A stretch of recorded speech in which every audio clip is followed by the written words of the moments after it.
শিরিন শারমিন চৌধুরী এতদিন পরে গ্রেপ্তারও হলেন এবং তারপরে খুব দ্রুত আবার জামিনে ছাড়াও পেয়ে গেলেন। কোনো বিপ্লবী সরকার বা নতুন কোনো স্ট্রাকচার যেটার সাথে বিএনপি পরিচিত না, এই ধরনের কোনো কিছু যাতে না হয় সেজন্যই কিন্তু মূলত রাষ্ট্রপতি শাহাবুদ্দিন এবং স্পিকার শিরিন শারমিনকে একেবারে যত্ন করে আলাদা করে রাখা। মিসক্যারেজ ভিআইপি হয়ে কায়দায় গেছে। এতদিনই রেখে দেওয়া হয়েছিল নাকি ঠিক সেই কটা সময়, জি মানে জি জি 626 জনের তালিকার মধ্যে যখন এত ছিলেন? আমি চাপ নিতে পারিনি, হইতে পারে, আমরা মাইন্ড করি না, তুলে না। সবাই দেশ ছেড়ে আজকে চলে আপনাকে গেলেন, নিয়ে জামিন দিয়ে দিছে। আপনারা শিরিন শারমিন দাঁড়ান দাঁড়ান চৌধুরীর উপরে কেন চাপ দাঁড়ান নেবেন দাঁড়ান বলে আশা দাঁড়ান করেন? একটু একটু সেই ডিলটা কি? আপনি যে ডিলের কথা বলছেন সেই তাকে আপনি একদিনের জন্য যদি জেলে না নেন, তাকে যদি আপনি জামিন না দেন, সে ফিরবে কিভাবে? সাবির হোসেন চৌধুরী এবং Shirin Sharmin Chowdhury, There is only one Awami League, and that is নিষেধাজ্ঞা প্রাপ্ত আওয়ামী লীগ। তারা ম্যানিপুলেট করে নিজের মতো করে বানিয়ে আমাদের যে সর্বোচ্চ নেত্রী তাকে বলার চেষ্টা করেন। এই দুষ্টু লোকের রিপোর্টেই তিনি কনভিন্সড হয়ে যান, তার কি নিজস্ব বিচার বুদ্ধি বিবেচনা? আমরা বসে আছি, বিএনপি ফেল করবে দেশ চালাইতে, আমরা চলে আসবো দেশ চালাবো। নো, এটা তো হবে না। যেই বাচ্চাটার বয়স 16 বছর ও চিন্তা করে যে তোদের কোনো গল্পই নিব না, যা, তাহলে মাঝখানে কি থাকলো? ওই জামাত ইসলামী দেশ চালাচ্ছেন সালাউদ্দিন আহমেদ, এমন কথা তিনি শুনতে পান মানুষের কাছে। তারেক রহমান আসলে নমিনাল। খালেদা জিয়া কম কথা বলতেন, তার ছেলে কম কথা বলতেছে, আর বেশি কথা বললে কি হয় দেখছেন তো। সাংবাদিক নুরুল কবির এই কথাটা সম্ভবত সুন্দর করে বলেছেন যে সবচেয়ে বড় সমস্যা শেখ হাসিনা হচ্ছে তার মুখ, মানে উনি মাসে একবার কথা বলবে, এক কথায় আগুন ধরে যাবে। আপনারা যে কালো আইনটি করেছিলেন সেটিকে অমোচনীয় কালো করা হয়েছে। যে বড় বড় নেতারা যারা নেত্রীকে বলেন যে নেত্রী আপনার জান দিয়ে দিব, তারা কেউ দেখাইতে পারবেন না 32 নাম্বার টেকানোর জন্য প্রাণ দিয়েছেন, কেউ আওয়ামী লীগের নিষেধাজ্ঞা ঠেকানোর জন্য প্রাণ দিয়েছেন। মানে আন্তর্জাতিক অপরাধ ট্রাইব্যুনাল কাছেই একটা চিঠি পাঠিয়েছে শেখ হাসিনার পক্ষ থেকে। এগুলো শেখ হাসিনার কাছে পয়েন্ট পাওয়ার জন্য, যদি কোনোদিন আওয়ামী লীগ ক্ষমতা আসে মন্ত্রী হওয়ার জন্য এসব কাজ করে। কে পাঠালেন? বাটপার, একটা বাটপার টাউট এগুলা। প্রশ্ন হবে লাগামহীন, জানতে চাই, জানাতে চাই এই সময়ের পালস অফ পলিটিক্স। 5ই আগস্টের পর গ্রেপ্তার হয়ে কারাগারে থাকা আওয়ামী লীগের গুরুত্বপূর্ণ ও আলোচিত নেতাদের জামিনে মুক্তি পাওয়ার খুব একটা নজির না থাকলেও গ্রেপ্তারের পর খুব দ্রুতই জামিনে মুক্তি পেয়েছিলেন সাবির হোসেন চৌধুরী, আর সম্প্রতি জামিন পেয়েছেন সাবেক স্পিকার শিরিন শারমিন চৌধুরী। কিন্তু কেন এই ব্যতিক্রম? এর পেছনে কি রয়েছে কোনো বড় ডিল? একদিকে জামিন পেলেন শিরিন শারমিন চৌধুরী, অন্যদিকে সংসদে পাশ হলো আওয়ামী লীগকে নিষিদ্ধ করার আইন। এখান থেকে কি বার্তা? নিষেধাজ্ঞা মোকাবেলায় এখন কি করবে দলটি? সম্প্রতি আওয়ামী লীগের সভাপতি মণ্ডলীর সদস্য ও গুরুত্বপূর্ণ নেতা জাহাঙ্গীর কবির নানক এক সাক্ষাৎকারে বলেছেন, মৃত্যুদণ্ডের পরোয়া নেই, এ বছরই দেশে ফিরবেন শেখ হাসিনা। কিন্তু কিভাবে? এটি কি শুধুই রাজনৈতিক বক্তব্য নাকি এখানেও রয়েছে কোনো ডিল বা সমঝোতার ইঙ্গিত? 5ই আগস্টের পর দেশের সংসদ থেকে রাজপথ কোথাও দৃশ্যমান উপস্থিতি না থাকলেও অনলাইনে সক্রিয় রয়েছে আওয়ামী লীগ। তবে এখন প্রকাশ্যে আসছে সেই অনলাইন অ্যাক্টিভিস্টদের মধ্যকার তুমুল দ্বন্দ্বের খবর। এসব নিয়ে কথা বলতে স্বপ্নধারা নিবেদিত পালস অফ পলিটিক্সে আমার আজকের অতিথি আওয়ামী লীগ নেতা রাশেক রহমান। রাশেক রহমান, আপনাকে স্বাগত জানাচ্ছি পালস অফ পলিটিক্সে আমার আজকের আয়োজনে। আপনাকে ধন্যবাদ। আপনি কেমন আছেন? ভালো? আমি অবশ্যই ভালো আছি, আপনাকে অনেক ধন্যবাদ, আপনি যুক্ত হয়েছেন। আপনার সাথে আজকে বেশ কয়েকটি বিষয় নিয়ে কথা বলবো। আওয়ামী লীগের উপর যে নিষেধাজ্ঞা, যেটিকে আরও শক্তপোক্ত করা হলো, আওয়ামী লীগের রাজনীতি বা তৎপরতা কর্মসূচি যেগুলো নিষেধাজ্ঞা করা, তারপরে আপনাদের আওয়ামী লীগের যে অ্যাক্টিভিস্টদের প্ল্যাটফর্ম এই টিম, সেখানে বিভিন্ন দ্বন্দ্ব, সেটা নিয়ে কথা বলবো। শেখ হাসিনার একটা দেশে ফেরার গুঞ্জন আবারও শোনা যাচ্ছে, সেটি নিয়ে একটু কথা বলবো। এরকম বেশ কয়েকটি বিষয় নিয়ে কথা বলবো। দেশে বর্তমান অবস্থা, সংসদে উত্তপ্ত আলোচনা চলছে, সেগুলো নিয়ে টুকটাক কথা বলার চেষ্টা করবো। তবে বিশেষ করে যেই বিষয়টির জন্য আজকে আপনার সাথে কথা বলা, যেটি দিয়ে শুরুও করতে চাই, রাশেক রহমান, আপনি যদি শুনতে পান আমাকে, যে শেষবার যখন কথা হয়েছিল, গতবার আপনার সাথে যখন কথা হয়েছে, তখন আমি আপনাকে জিজ্ঞাসা করেছিলাম রাষ্ট্রপতি সংসদে আওয়ামী লীগকেই ফ্যাসিস্ট দল হিসেবে আখ্যায়িত করেছে, এটি আপনারা কেমন বার্তা পাচ্ছেন? আপনি এর উত্তরে বা রিপ্লাই বলেছিলেন যে শুধু রাষ্ট্রপতি কেন, স্পিকার শিরিন শারমিন চৌধুরী, দুজনকে মিলিয়ে আপনি বলেছিলেন ইন্না লিল্লাহি ওয়া ইন্না ইলাইহি রাজিউন। ফলে সেই একটা ফলো আপ আপনার কাছ থেকে জেনে আজকের অনুষ্ঠান শুরু করতে চাই, যে এখন আমরা দেখলাম শিরিন শারমিন চৌধুরী এতদিন পরে গ্রেপ্তারও হলেন এবং তারপরে খুব দ্রুত আবার জামিনে ছাড়াও পেয়ে গেলেন। এখন আপনার মূল্যায়ন কি? আমার মূল্যায়ন আগে যা ছিল এখনো তাই। ওনার গ্রেপ্তার হওয়ার সাথে কোনো কিছু পরিবর্তিত হওয়ার কি আছে? আপনি তো আমাকে জিজ্ঞাসা করেছেন সাংবিধানিক দায়িত্ব এবং দলের সংকটে কে কি ভূমিকা পালন করছে, এটা ছিল মূল প্রেক্ষিত। সেটার উপরে ভিত্তি করে একটি মহাপ্রেক্ষিতের উত্তর আমি দেওয়ার চেষ্টা করেছিলাম। অর্থাৎ মহামান্য রাষ্ট্রপতি থেকে শুরু করে মাননীয় স্পিকার থেকে শুরু করে যাদের উপরে দেশ ও জাতি শুধু নয়, প্রাথমিকভাবে বঙ্গবন্ধু কন্যা জননেত্রী শেখ হাসিনা আওয়ামী লীগ নির্ভর করেছিল, তারা তাদের কি ভূমিকায় ছিলেন সেই জায়গায় আমি আলাপ করেছিলাম। এবং আমি তো যা বলেছি, আমি তো অসত্য বচন করিনি, আমি যা বলেছি সত্য বচন ছিল। কারণ দিনের শেষে বাস্তবতা হচ্ছে যে আমরা খুব আবেগপ্রবণ একটা দল। আওয়ামী লীগের যারা নেতা কর্মী তারা আবেগপ্রবণ হবে, এটাই তো স্বাভাবিক। কারণ একজন আবেগী মানুষ ছাড়া তো আর কেউ বাংলাদেশকে স্বাধীন করার জন্য রক্ত দিতে যায় না। খুব হিসেবি মানুষ হলে তো দূর থেকে বসে বসে খেলা দেখতো, তাই না? সুযোগ সন্ধানী হতো। কিন্তু এই আওয়ামী লীগের লক্ষ কোটি নেতা কর্মীরাই, এই বাংলাদেশ ছাত্রলীগের লক্ষ কোটি নেতা কর্মীরাই বঙ্গবন্ধু শেখ মুজিবুর রহমানের নামে 1971 সালে জাতীয় চার নেতার ব্যবস্থাপনায় নেতৃত্বে যেভাবেই বলতে চান না কেন, যেহেতু 10 এপ্রিল চলে গেল, আমি ব্যারিস্টার আমিরুল ইসলাম সহ আরো যারা বীর ব্যক্তিগণ ছিলেন, মেধাবী ব্যক্তিগণ ছিলেন, কাউকে ছোট করতে চাই না, সকলের উৎসাহ, সকলের সাহসিকতার উদাহরণ দৃষ্টান্ত স্থাপন করার মধ্য দিয়েই তো লক্ষ লক্ষ মানুষ আওয়ামী লীগের নামে বা স্বাধীনতার প্রেমে উদ্বুদ্ধ হয়ে যুদ্ধ করতে নেমেছিলেন। এখানে আবেগের। এবার আমি আপনাকে যেটা বলেছিলাম যে যিনি জীবনের স্বপ্ন দেখেন নাই যে রাষ্ট্রপতি হবেন, তাকে আপনি উপঢৌকন মানে পুরস্কার দেওয়ার মতো করে রাষ্ট্রপতি বানালেন, তাহলে তিনি আপনাকে ফ্যাসিস্ট ডাকবে না? এটা আপনি কেন আশা করবেন? তিনি জয় বাংলার স্লোগান বাদ দিয়ে বাংলাদেশ জিন্দাবাদ বলবেন না কেন আপনি এটা আশা করবেন? আপনি তো এই দেশ ছেড়ে যাওয়ার সময় তাকে সাথে নিয়ে যান নাই, এবং সেও রাষ্ট্রপতি হতে সেটি চায় আপনি নাই। গত অনুষ্ঠানে এই সুতরাং বিষয়টা ব্যাখ্যা করেছিলেন যে না তার না কোন না অঙ্গে না না, কোন অস্ত্র আমি আমি ঠেকিয়েছিল, আসছি। আপনি এটাও বলেছিলেন যে তার হ্যাঁ, মুখে তাকে আমি এটা বলতে বলছি, হয়েছে। হুম চাচা আপন প্রাণ বাঁচাই তো। হুম হ্যাঁ, আচ্ছা, এখন দেখেন, Shirin Sharmin was the speaker of the parliament, correct? এখন আপনার অনুষ্ঠানে আমি এই কথা বলেছি, আপনি ভুলে গেছেন এটা উল্লেখ করতে, যে বিএনপির সাথে ডক্টর মোহাম্মদ ইউনূস এবং আহ, যাকে আমরা খলিল, আমাদের যে এখন পররাষ্ট্রমন্ত্রী, তাদের সাথে যে দীর্ঘদিনের নিবিড় সম্পর্ক, এটা জামাত ইসলামীও বুঝে নেই। হুম আমার দলের নেতাকর্মীরা এটা উল্লেখ করতে ভুলে গেছেন, হয়তো they did not do their homework. As a result, BNP from the very first day, একেবারে in a clandestine fashion, they have been maintaining contact with doctor Yunus and they made sure যে আর যাই কিছুই হোক, এই জুলাই অগাস্ট মগাস্ট কোনো কিছু বাস্তবায়িত হবে না। যেই স্বাভাবিক পরিচিত শাসনতন্ত্রের সাথে আমরা ছিলাম, এই শাসনতন্ত্রে শুধু ক্ষমতার রদবদল হবে, বিএনপি ক্ষমতায় আসবে, জনাব তারেক জিয়া প্রধানমন্ত্রী হবেন। এটা এনশিওর করার জন্য মহামান্য রাষ্ট্রপতি শাহাবুদ্দিনকে তার জায়গায় রাখা, এবং শিরিন শারমিনকে যদিও পদত্যাগ করানো হয়েছে জোর করে বা আপোষে, আমি জানি না, পদত্যাগ করানোর পরে তাকে সুস্থ স্বাভাবিকভাবে একটা ভিআইপি কায়দায় সেনাবাহিনীর তত্ত্বাবধানে একটা জায়গায় রেখে দেওয়া হয়েছিল, সো দ্যাট যতটুকু আপনি কি বলছেন কনস্টিটিউশনাল যে মিসক্যারেজ ভিআইপি হয়ে কায়দায় গেছে। এতদিনই রেখে দেওয়া হয়েছিল নাকি ঠিক সেই কটা সময়, জি মানে জি জি, 626 জনের তালিকার মধ্যে যখন ছিলেন? এতদিন এতদিন? না, আচ্ছা, মানে 2 বছর। এতদিনই, এতদিন তিনি প্রোটেকশনে ছিলেন। আমাকে পুরো বলতে দেন একটু। হ্যাঁ, পুরা সময়টা এতদিনই ছিলেন। এবং এগুলো তো অনেকটা রেলগাড়ির মতো, আপনার একবার মোমেন্টাম তৈরি হলে আপনি ব্রেক টান দিলেন, দাঁড়ায় গেল, সাইকেলের ব্রেক না তো, এটা তো লাইক রেলগাড়ি, এগুলো বড় বড় সিদ্ধান্ত।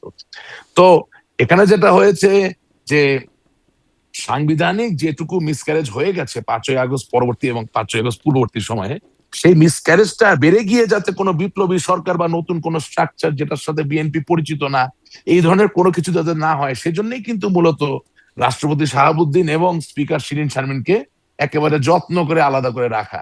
একটা জিনিস খেয়াল করবেন, আমরা আবেগী মানুষ। জনাব শিরিন শারমিন, ওনার বিরুদ্ধে কোনো মামলা তো আসলে নাই, যেটা মামলা ছিল মিথ্যা মামলা, কোনোদিন তার কোনো অনিষ্ট হোক এটা তো আমি চাই না। কিন্তু বাস্তবতা কি, যে আজকে তাকে যদি স্বাভাবিক জীবনে ফিরে আসতে হয়, তাহলে যারাই, যেই কুশীলবরাই যেভাবেই তাকে আড়ালে রেখেছিলেন, তাদের কি কোনো উপায় আছে ওই জুলাই অগস্টের মামলায় গ্রেপ্তার করে তাকে জামিন না দেওয়া ছাড়া? সুতরাং খুব বেশি রিড করার প্রয়োজন নাই, it is just part of the deal. তার সাথে যে ডিল হয়েছিল তার সহযোগিতার জন্য, সেই জায়গাটাই এখানে এসেছে। আরেকটু স্পষ্ট আপনি হতে তো চাই আশিক রহমান, আপনি হয়তো পরে আরো একটু কন্টিনিউ করবেন এই প্রসঙ্গে, কিন্তু স্পষ্ট হতে চাই সেই কুশীলব কারা, সেই ডিলটা কি, আপনি যে ডিলের কথা বলছেন সেই না, ডিলটা। আমি আমি আমি আপনাকে সহজ উত্তর দিতে চাই। ধরেন আওয়ামী লীগের সাথে কেউ বিশ্বাসঘাতকতা করলো, তার নামে জুলাই আগস্টের মামলা আছে, তিনি বিশ্বাসঘাতকতা করার পরে স্বাভাবিক জীবনে ফিরে যেতে চান, তাকে আপনি একদিনের জন্য যদি জেলে না নেন, তাকে যদি আপনি জামিন না দেন, সে ফিরবে কিভাবে? এটা একটা উদাহরণ বললাম, এটাকে আপনার অত সিরিয়াসলি নেওয়ার কিছু নাই। So what I am trying to tell you, যে আপনি 2 বছর ধরে একজন লোককে ভিআইপি কায়দায় যদি রেখেও দেন, তাকে যদি এখন ছেড়ে দিতে হয় যে ঠিক আছে ভাই যান, আপনার কাজ আপনি করছেন, ধরলাম আসসালাম আলাইকুম বা ওয়ালাইকুম আসসালাম, যেটাই আপনি বলেন, হুম। তাকে তো আপনাকে জেলে নিতে হবে, জেলে নিয়ে জামিন প্রার্থনা করে জামিন দিয়েই ছাড়তে হবে, এটাই নিয়ম। আপনি তো মানে একদম অত নগ্ন ভাবে তো আপনি তো পারছেন এখানে না কি কাউকে ডিলের শেষ হলো? রিহ্যাবিলিটেট করতে। মানে যে ডিল সেটার কি শেষ এখানে? নাকি আরেকটা যেটা শোনা যাচ্ছে, যেটি হ্যাঁ এখন দর্শক ডিল, আমি একটু জি জি, ডিল শেষ? ডিল শেষ, জি। আচ্ছা, ডিল আমি শেষ জানি বলছেন আপনি কি আপনি। বলবেন, এবারে ডিল আমি শেষ। জি, জি। তাহলে জি, প্রশ্নটা করি কারণ দর্শকেরও জানা দরকার প্রশ্নটা আসলে কি। সেটা হচ্ছে করেন। যে যেটি রিফাইন্ড আওয়ামী লীগের যে আলোচনা, যেটির বিষয়ে সেই যে হাসনাত আব্দুল্লাহ বলেছিলেন এনসিপি নেতা, বর্তমান সংসদ সদস্য যে সেনা প্রধান তাকে ডেকেছিলেন, তিনি সার্জিস গিয়েছিলেন। তখন রিফাইন্ড আওয়ামী লীগের বিষয়ে তাদেরকে চাপ দেওয়া হয়েছে এবং প্রস্তাবের মধ্যে পরবর্তীতে তিনি ফেসবুকে লিখেছিলেন যে সাবির হোসেন চৌধুরী এবং শিরিন শারমিন চৌধুরী এই দুজনের নাম, সাথে ব্যারিস্টার তাপসের নাম অবশ্য ওই স্ট্যাটাসে তিনি লিখেছিলেন। মানে ইনাদের নাম চিন্তা করা হচ্ছে বা পরিকল্পনার মধ্যে আছে এবং এই সাবির হোসেন চৌধুরী এবং শিরিন শারমিন চৌধুরীর ক্ষেত্রে অনেকটা একই রকম দেখলাম আমরা ঘটনা। বাকি আওয়ামী লীগ নেতাদের জামিন হয় না, শুধু গ্রেপ্তারি হন। ইনারা গ্রেপ্তার হলেন এবং দ্রুত একটা জামিনের প্রক্রিয়ার মধ্যে বেরিয়ে আসলেন। ফলে সেটি কি একটা বাস্তবতার দিকে যাচ্ছে? মানে আচ্ছা, প্রথম কথা, refined Awami League or non-refined Awami League, there is no such thing at this moment. There is only one Awami League, and that is নিষেধাজ্ঞা প্রাপ্ত আওয়ামী লীগ। সুতরাং যতক্ষণ ওনারা সংসদে এই আইন পাশ করলেন যে আওয়ামী লীগ তার রাজনৈতিক কর্মকাণ্ড চালাতে পারবেন না, in the mode of suspension, সাসপেনশনের ভাষায় যারা বিলটা পাশ করলেন, যতক্ষণ ওটা বলবৎ থাকবে ততক্ষণ নন রিফাইন্ড, রিফাইন্ড অথবা কোনো ফর্মের আওয়ামী লীগ প্রশ্ন আসে না। এখানে যেটা সবচেয়ে গুরুত্বপূর্ণ বিষয়, আমি আশা করি আমার নেতা কর্মীরা বুঝতে চাবেন, বিদেশি শক্তি প্রয়োজন প্রাসঙ্গিক, যারা হেজিমনি নিয়ন্ত্রণ করে তারা প্রাসঙ্গিক, খুবই প্রয়োজন। হেজিমনি বলতে বোঝায় বড় বড় ব্যবসায়ী, সাবেক আমলারা, সাবেক সেনা কর্মকর্তারা, হ্যাঁ, বড় বড় ট্রেড ইউনিয়নের নেতারা অবশ্যই প্রয়োজন। কিন্তু ভাই বোন, আপনাদেরকে রিয়েলাইজ করতে হবে, আওয়ামী লীগকে আওয়ামী লীগের শক্তি দিয়ে আওয়াজ করে এই নিষেধাজ্ঞা উঠিয়ে তার জায়গায় দাঁড়াতে হবে। পয়েন্ট ব্ল্যাঙ্ক, সিম্পল অ্যানালিসিস আমি আপনাকে বলে দিলাম। কিন্তু সেটি আওয়ামী লীগকে করতে হবে। আওয়ামী লীগকে কি করতে হবে সেটি আপনি বলছেন। কোন কিন্তু এখানে এখানে এখানে রিফাইন্ড আওয়ামী এখানে লীগের প্রক্রিয়া চলছে কিনা সেই সম্পর্কে জানেন আমি কিনা? আমি আমি বলছি আপনাকে, কোনো প্রক্রিয়া চলছে না, চলবে না, আমি বলে দিচ্ছি। কোনো প্রক্রিয়া নাই রিফাইন্ড আওয়ামী লীগ, ফালতু বাজে কথা। সাবের হোসেন চৌধুরী সাহেব পলিটিক্যালি যথেষ্ট এক্সপোজ লোক, উনি বহুবার সরাসরি ভোটে নির্বাচিত সংসদ সদস্য হয়েছেন। তিনি মির্জা আব্বাসের মতো একজন প্রথিতযশা বিএনপির রাজনীতিবিদ, তার সাথে ভোট রাজনীতি বলুন, এলাকার রাজনীতি বলুন করে একটা খুব মোটামুটি প্রতাপশালী শক্তিশালী জায়গায় আছেন। এই বাস্তবতা অস্বীকার করার কোনো সুযোগ নাই। বাংলাদেশের খেলাধুলার প্রাঙ্গণ থেকে ব্যবসা বাণিজ্য বিভিন্ন জায়গায় তার একটা গ্রহণযোগ্যতা তৈরি হয়েছে, এ নিয়ে প্রশ্ন তোলার কোনো সুযোগ নাই। শুধু তাই না, তিনি নিজে কারাবরণ করেছেন একেবারে বিরোধী দলের রাজনীতিতে, একেবারে বিরোধী দলের রাজনীতি, এবং দীর্ঘদিন কারাবরণ করে সেই কারাবরণের পরে আইনি মোকাবেলা করে আওয়ামী লীগের নেতা কর্মীদের আন্দোলন, শেখ হাসিনা তারপর ব্লেসিং ছিল, ওনার ডাকে আন্দোলন হয়েছে, তার মধ্যে দিয়ে তিনি বেরিয়ে এসেছেন। ওনার আওয়ামী নেতৃত্বের জায়গা আর পাশাপাশি আপনি শিরিন শারমিন ম্যাডামের নেতৃত্বের জায়গা যদি কম্পেয়ার করতে চান, এটা হয় না। শিরিন শারমিন ম্যাডাম ডেফিনেটলি খুবই ভদ্র মানুষ, খুব ভালো মানুষ, অমায়িক মানুষ। তিনি প্রথম হয়েছেন মেধা তালিকায়, জীবনে কোনো দ্বিতীয় হননি, সব ঠিক আছে, কিন্তু পড়ালেখায় তো উনি ফার্স্ট ক্লাস ফার্স্ট, কোনো সন্দেহ নাই। এখন রাজনীতি, যেই রাজনীতি এখন প্রয়োজন এই সংগ্রাম আন্দোলন মোকাবেলা করার জন্য, সেই রাজনীতিতে আসলে উনি কোন ডিভিশন পেয়েছেন বা পাবেন এটা বিচার্য বিষয়। তার থেকেও বড় কথা, আপনাকে আবারও আমি বলতে চাই যে ঢাকার উপরে যতক্ষণ না আমাদের নিয়ন্ত্রণ তৈরি না হবে, চট্টগ্রামের উপরে যতক্ষণ না আমাদের নিয়ন্ত্রণ তৈরি না হবে, ততক্ষণ পর্যন্ত আসলে সত্যিকার অর্থে মাঠের রাজনীতি করে আমাদের যে সংগ্রামের যে শক্তি সেটা প্রদর্শন করতে পারা একটা দুরূহ ব্যাপার হয়ে যাবে। সেই জায়গা থেকে জনাব শিরিন শারমিন, তার বাড়ি নোয়াখালী, সেখান থেকে পীরগঞ্জের, উনি প্রথমে সংরক্ষিত আসনে এমপি, পরবর্তীতে যে নির্বাচনগুলো আপনারা বিতর্ক তোলেন, আমরাও মাঝে মাঝে বলতে চাই যে হ্যাঁ একটু ভালো নির্বাচন হতে পারতো, সেই সব নির্বাচনে তিনি নির্বাচিত হন আওয়ামী লীগের নেতা কর্মীদের বেঁচে থাকার জন্য বা প্রিভেল করার জন্য বা প্রজ্বলিত হওয়ার জন্য। সেই জায়গায় উনি কতটুকু নেতৃত্ব দিতে পারবেন আমি খুব মানে আই ডোন্ট নো, আমি বলতে চাই না। সেই জায়গা থেকে আপনি যত হাইপোথিসিস আজকের অনুষ্ঠানে আমার সামনে উপস্থাপন করার চেষ্টা করবেন, প্রত্যেকটাকে আমি নাল এন্ড ভয়েড বলে আচ্ছা, তার মানে আগে আপনার ভাগেই বলে বিশ্লেষণে দিচ্ছি। যদি সামারি করি, রিফাইন্ড আওয়ামী লীগের কোনো প্রক্রিয়া নাই। নো, না, আচ্ছা স্পষ্ট। ইম্পসিবল। আচ্ছা স্পষ্ট। আপনি বলছেন যে মানে আওয়ামী লীগের ফেরার বিষয়ে বলছেন যে সেখানে শিরীন শারমিনের নেতৃত্ব আসলে তার একাডেমিক কোয়ালিফিকেশন নিয়ে কোনো প্রশ্ন থাকলেও নেতৃত্ব নিয়ে প্রশ্ন থাকতে পারে এখানে সেখানে। এখানে হ্যাঁ, তাহলে এখানে আমার একটা আসলে জেনুইন প্রায় আছে। প্রশ্নটা হচ্ছে এটা যে তাহলে ওই নেতৃত্ব দেবার জায়গায় এখন কে আছে আপনার বিবেচনায়, বা কেউ কি হ্যাঁ, আছে?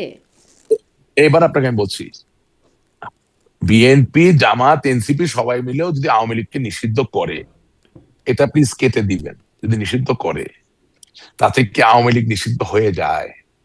এটা কি হতে পারে? আপনি পৃথিবীর যেখানেই যাবেন, আপনার জাতীয় সঙ্গীতটা তো বাজবে। আপনি রাষ্ট্রপ্রধান হিসেবে যান, সরকার প্রধান হিসেবে বাজবে না? আপনি রাষ্ট্রপ্রধান বা সরকার প্রধান হিসেবে যান, একটা প্রোটোকলের মধ্যে দিয়ে তো অন্য কোনো দেশের রাষ্ট্রপ্রধান, সরকার প্রধানের সাথে দেখা হবে। তাদের অনাদিকাল পর্যন্ত যতদিন বাংলাদেশের ব্রিফ সামনে দেওয়া হবে, এই ৭১ সালের যুদ্ধের যে সত্যতা, তা কি সংসদে একটা বিল পাস করলেন হাসতে হাসতে, খেলতে খেলতে? আর এখন আসলে বিল করে নিষিদ্ধ করা হয়েছে কিনা সেটা চিন্তা করার থেকেও আওয়ামী লীগের চিন্তা করা উচিত যে আওয়ামী লীগ নিজ শক্তিতে প্রজ্বলিত হতে চায় কিনা। আমি আপনাকে একটা কোট বলি। আমি কিছুদিন আগে একটা বক্তৃতা শুনতেছিলাম, জনাব জাহাঙ্গীর কবির নানক সাহেব, আমাদের দলের প্রেসিডিয়াম সদস্য সম্মানিত এবং সাবেক মাননীয় মন্ত্রী, তিনি বলছেন যে আহ, দলের সব নেতার মাঝে ঐক্য আসুক আর না আসুক, দলের সব কর্মীর মাঝে ঐক্য চলে এসেছে। তো ওনার কথাকে আমি ডাউট করতে চাই না, এটা নিয়ে ডিবেট করতে চাই না। আমি শুধু বলতে চাই, বাংলাদেশ আওয়ামী লীগের নেতারাও কিন্তু বাংলাদেশ আওয়ামী লীগের কর্মী। যখন আপনি নেতা কর্মী বেশি পার্থক্য করা শুরু করবেন, হ্যাঁ, তখন মনে করার কোনো কারণ নাই যে আওয়ামী লীগের কোনো নেতা ভেসে আসছে। বাংলাদেশের আওয়ামী লীগের একজন কর্মীও নেতা, একজন নেতাও কিন্তু কর্মী। এটা হচ্ছে আমাদের দলের একটা ওরিয়েন্টেশন, একটা রেজিমেন্টেশন। আর তার থেকেও বড় কথা কি, যে টেলিগ্রাম বা হোয়াটসঅ্যাপের একটা লিমিটেশন আছে, আপনাকে আমি বলি। সেটা হচ্ছে কি, যে আপনি তো হাজার হাজার শত শত লোককে ডাকতে পারছেন না। তার মানে গত 17 বছরে চেহারা দেখে হোক, কারো তদবিরে হোক, টাকা পয়সার লেনদেনে হোক, নারীর লেনদেনে হোক, যেভাবে আপনি কমিটি দিয়েছেন কিনা, সেই কমিটির লোকের বাইরের লোককে তো আর আপনি এই লিমিটেড প্ল্যাটফর্মে ডাকতে পারছেন না। সুতরাং ঐক্য শব্দটা বলা ভালো, কিন্তু ঐক্য শব্দটা আসলে কতটুকু গভীরে গেল সেটা বোঝাটা তো খুব জরুরি। এখন আম, আমার কাছে যেটা মনে হয়, আজকের যে আপনি আমাকে ডেকেছেন, আমি খুব কৃতজ্ঞ। আজকে পহেলা বৈশাখের এই দিনে বাংলাদেশের প্রত্যেক মানুষকে, বিশেষত আমার রংপুর মিঠাপুকুরের মানুষদেরকে পহেলা বৈশাখের আন্তরিক শুভেচ্ছা জানাতে চাই। তাদের জীবন হোক রঙিন, তাদের জীবন হোক সুন্দর। কিন্তু ঠিক একই সাথে আমি আওয়ামী লীগের নেতাকর্মীদেরকে বলতে চাই, আমাদের জীবন রঙিন সুন্দর ততক্ষণ যতক্ষণ বাংলাদেশের মানুষের জন্য আমরা সংগ্রাম করতে পারি। বাংলাদেশের মানুষের জন্য সংগ্রাম করার যে এজেন্ডা, সেই এজেন্ডার মধ্য দিয়েই তো আমাদের ঐক্যবদ্ধ হতে হবে।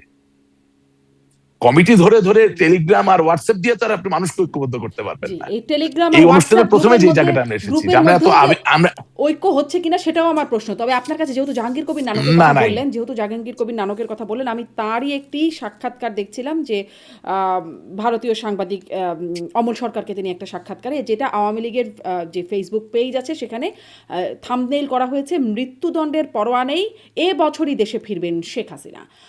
এরকম কোনো বার্তা আপনারা পেয়েছেন, বা কিভাবে ফিরবেন এই বছর দেশে, সেরকম কোনো বার্তা দলের মধ্যে আছে জানেন? না, জননেত্রী শেখ হাসিনা যেভাবে ফিরুক ফিরুক, এটা তো সবাই চায়। কিন্তু জীবনের ঝুঁকি নিয়ে ফিরুক, এটা তো কেউ চায় না। হ্যাঁ, আমি আপনাকে বলি, God works in mysterious ways, এটা বাইবেলে বলা আছে, কোরআনেও বলা আছে, আমাদের আসমানি কুতুবগুলোতে আছে। আল্লাহ তাআলা খুব রহস্যজনক ভাবে অদৃশ্যে কাজ করেন। তা আমি একটা কথা বলি যে, আওয়ামী লীগকে তো আল্লাহ তাআলা নিজে হাতে 5ই আগস্টে বাঁচিয়ে দিয়েছেন। কারণ 5ই আগস্টে যদি এই ঘটনা না ঘটতো, তাহলে আজ থেকে 10 বছর পরে আপনি আওয়ামী লীগকে খুঁজে পাওয়া কঠিন হতো। আপনি লিখে রাখেন আমার কাছ থেকে, আওয়ামী লীগের যে বীরত্ব গাথা, স্বাধীনতার যে ইতিহাস, আওয়ামী লীগের যে আদর্শ এবং বঙ্গবন্ধু, এ সবকিছুকে আমরা হারিয়ে ফেলতাম খোদার ফজলে যদি 5ই আগস্ট না হতো। হাজার হাজার আওয়ামী লীগের নেতাকর্মীকে হত্যা করা হয়েছে, তার বিচার চাই, তার প্রতিবাদ করি, তা কোনোদিন মেনে নেওয়া যায় না। আমার বাড়ি ঘরও পুড়িয়ে দেওয়া হয়েছে, সব অন্যায়ের বিচার চাই। কিন্তু এটাও বাস্তবতা যে আমার প্রাণপ্রিয় সংগঠন যাদের হাতে পড়ে গিয়েছিল বা যেই কাঠামোর মধ্যে পড়ে গিয়েছিল হারিয়ে যেত যদি 5ই আগস্ট না হতো। তো বঙ্গবন্ধু কন্যা জননেত্রী শেখ হাসিনা আল্লাহ তাআলা ওনাকে আরেকটা সুযোগ দিচ্ছেন একেবারেই বঙ্গবন্ধুর মতো করে ফিরে আসার। এখন এই সুযোগ উনি গ্রহণ করবেন কিনা এটা আল্লাহ জানে আর উনি জানে, তা আমি জানি না। কারণ হচ্ছে যদি আপনি মনে করেন যে 5ই আগস্ট হওয়ার পিছনে আপনার নিজস্ব কোনো লোকের কোনো ভূমিকা ছিল না, শুধুমাত্র ওরাই ছিল ভূমিকায়, তার মানে কি? তার মানে যেই লোকটা বেসিক ব্যাংক খালি করে ফেলছিল তাকে আপনি এনে আবার পুরস্কৃত করবেন। তার মানে যেই লোকটা বাংলাদেশ ব্যাংকে বসে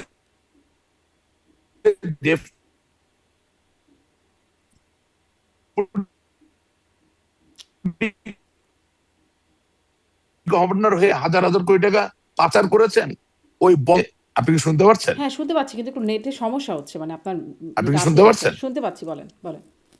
হ্যাঁ, আচ্ছা, এখন এখন কোন যাচ্ছে আটকে যাচ্ছে, আমি আবার যাতে বলি। না না, মানে কথাটা শোনা গেছে, কিন্তু আপনার ভিডিওটা একটু আটকে আটকে যাচ্ছে মাঝে মধ্যে, এটা হচ্ছে সমস্যা। আপনি কন্টিনিউ করেন, আমরা পুরোটাই শুনেছি। এখানে বৃষ্টি হচ্ছে তো, বৃষ্টি হলে একটু নেটের প্রবলেম হয়, সরি। হ্যাঁ, হ্যাঁ। তো আজকে আয়নার দিকে তাকিয়ে প্রশ্ন করতে হবে যে আমরা পদ্মা সেতু করলাম, আমরা মেট্রো রেল করলাম, সারা দেশে এত ওয়ান্ডারফুল হাইওয়ে নেটওয়ার্ক বঙ্গবন্ধু কন্যা জননেত্রী শেখ হাসিনা পরিকল্পনায় করা হলো। হ্যাঁ, উনি তো আর নিজে সিমেন্ট ঢালেননি বা রড দেননি, বাট ওনার পরিকল্পনা তো, ওনার মেধা। হ্যাঁ, এটা তো ওনার শ্রমের জায়গা, তাই না? এবং পুরা দেশে ইন্টারনেট কানেক্টিভিটি হলো, এত বড় কোভিড এর যে চরম সংকট, সেই সময় নেত্রী অটল চিত্তে দাঁড়িয়ে থাকলেন, বাংলাদেশের মানুষকে নিয়ে এই সমস্যা আমরা সমাধান করলাম বা আমরা মোকাবেলা করলাম, তাই না? এবং টিকার ব্যবস্থা করা হলো। আমি বলে শেষ করতে পারবো না উনি এত কাজ করছেন। কিন্তু মাঝে মাঝে তো নিজ সময়ে আয়নার দিকে তাকিয়ে জিজ্ঞেস করা উচিত যে এত কিছু করার পরে কেন আমার আজকে এই জায়গায় আসতে হলো। তার মানে আপনার আশেপাশে কিছু লোক তো ছিল যাদের কারণে এই পরিস্থিতি তৈরি হয়েছে। এখন যদি 5ই আগস্ট না হতো তাহলে এই লোকগুলোর তীব্রতা আরো বাড়তো। সেই তীব্রতায় বঙ্গবন্ধু কন্যা জননেত্রী শেখ হাসিনার মহিমার জায়গা ম্লান হয়ে যেত। তার যে ভালো করার ইচ্ছা সেটা আরো বেশি ঝুঁকির সম্মুখীন হতো। আই হোপ আপনি বুঝতে পারছেন আমি কি বলতে চাচ্ছি। এই জায়গা থেকে হলেও ওনাকে তো এই সুযোগটা নেওয়া উচিত যে এই সুযোগে এই চোর ডাকাই বদমাইশ বাটপার গুলাকে যেভাবে হোক রাজনৈতিক প্রক্রিয়া থেকে দূরে নিতে হবে। এখন সমস্যা হচ্ছে যে কোন রিফাইন্ড আওয়ামী লীগের দরকার নাই, অন্য কোনো আওয়ামী লীগের দরকার নেই। তবে হ্যাঁ, জনমানুষের মাঝে একটা আকাঙ্ক্ষা আছে, আপনি আমাকে কোট করবেন, তারা বঙ্গবন্ধু কন্যা জননেত্রী শেখ হাসিনা ছাড়া অন্য কোন শীর্ষ নেতা যারা এই বিপর্যয়ের মাঝে অংশীদারিত্ব আছে তাদেরকে আর দেখতে চায় না। এটা আপনি লিখে রাখেন আমার কাছ থেকে।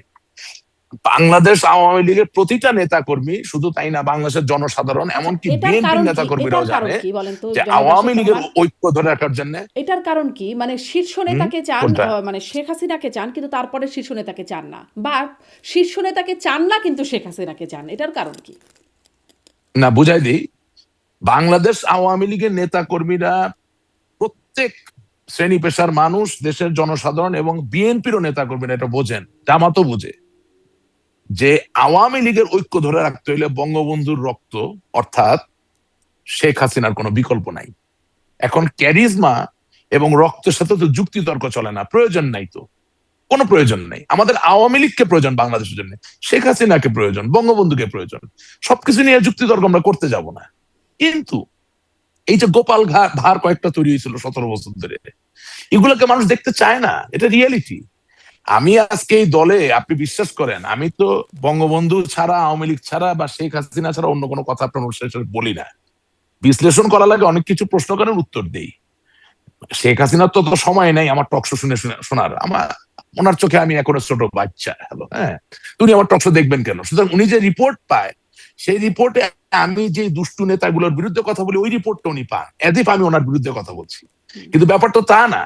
আওয়ামী লীগের কালচার হচ্ছে আপনি যখনই সত্য কথা বলবেন এখানে কিছু দুষ্ট লোক আছে নিজের অবস্থা রাখার জন্য, ভালো রাখার জন্য, তারা ম্যানিপুলেট করে নিজের মতো করে বানিয়ে আমাদের যে সর্বোচ্চ নেত্রী তাকে বলার চেষ্টা করে। বাট তাতে যে খুব কাজ হচ্ছে সেটা না, আমি আমার কাজ করে যাব। আমি শুধু আপনাকে যেটা বলতে চাচ্ছি যে বাংলাদেশের মানুষের এখন ফার ক্রাই হচ্ছে, তারা শেখ হাসিনার আওয়ামী লীগে এই যে দ্বিতীয় তৃতীয় স্তরের যে টাউট বাটপার গুলো এগুলোকে দেখতে চাচ্ছে না। হ্যাঁ, কিন্তু শেখ এখন এটা হাসিনা কোনো প্রসঙ্গে সম্মান, আমি একটু জানতে চাই আপনার কাছে যে তিনি এই যে দুষ্টু লোকরা তাকে রিপোর্ট করেন, এবং এটা আমি বিভিন্ন আরও নেতাদের কাছ থেকে অনেক সময় শুনেছি যে এই দুষ্টু লোকের রিপোর্টেই তিনি কনভিন্সড হয়ে যান, তার কি নিজস্ব বিচার বুদ্ধি বিবেচনা সেগুলো কি খুব খাটে না? আছে, আমরা আশায় আছি, নিশ্চয়ই আছে, আওয়ামী লীগের নেতাকর্মীরা আশায় আছে।